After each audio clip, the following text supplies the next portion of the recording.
Eloquence is a beneficial skill when speaking. To some people, it can be the most important factor. In today's society, most people don't have to hear correct facts to figure out if they agree or disagree. It's all in the eloquent speaking style or the lack of eloquent speaking. I agree with Henry David Thoreau that it doesn't necessarily matter what is being said as long as it is said well. First, you will recall that it took Unscom 4 long and frustrating years to pry an admission out of Iraq that it had biological weapons. Second, when Iraq finally admitted having these weapons in 1995, the quantities were vast. Less than a teaspoon of dry anthrax, a little bit about this amount. This is just about the amount of a teaspoon. Less than a teaspoonful of dry anthrax in an envelope shut down the United States Senate in the fall of 2001. This forced several hundred people to undergo emergency medical treatment and killed 2 postal workers just from an amount just about this quantity that was inside of an envelope. Iraq declared 8,500 liters of anthrax, but Unscom estimates that Saddam Hussein could have produced 25,000 liters.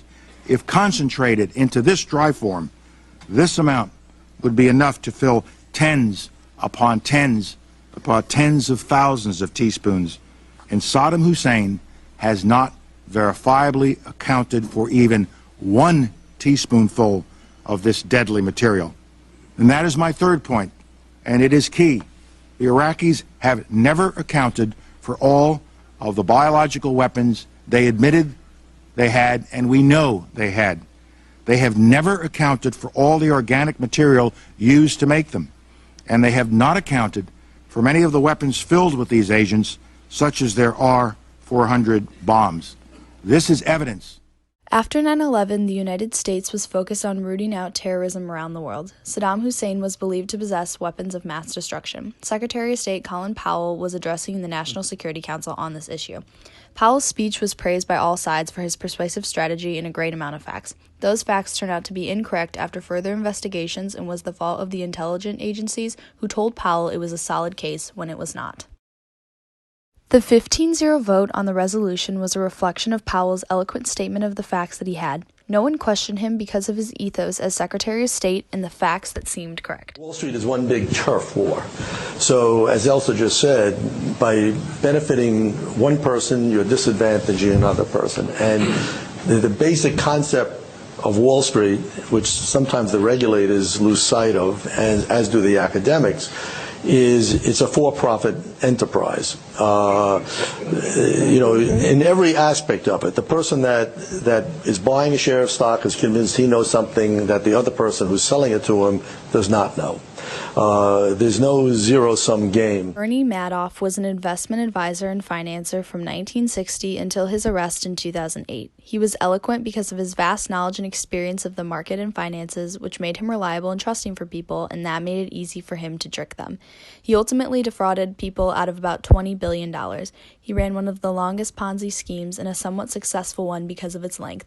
The facts in his statements are lacking, but with his influence, money, and well-spoken ways, he is able to be eloquent even without the facts. It means economic growth, improved outcomes for New Mexico workers and thinkers and parents. It means a better trained and better compensated workforce. We're going to grow out of poverty.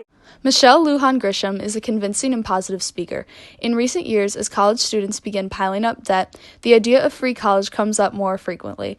The way that she presents the idea of free college sounds beneficial to all people and an investment. But for who? According to Vince Norton and many other people who study this idea, it's not really an investment for many people because, quote, taxes will go up and all property owners, whether they have college-age children or not, will in fact pay for the free college, end quote. Raising working-class families' taxes doesn't exactly solve the problem of the high price of college. Grisham's inspiring way of speaking and her use of pathos helps her eloquence, but not the information she states, because at the end of the day, nothing is free. People that have an eloquent way of speaking are far more persuasive than those that do not. That eloquence, that persuasiveness, regularly relieves those speakers of the obligation to defend their facts. Far too often, the audience trustingly accepts the accuracy of the information provided at the expense of others.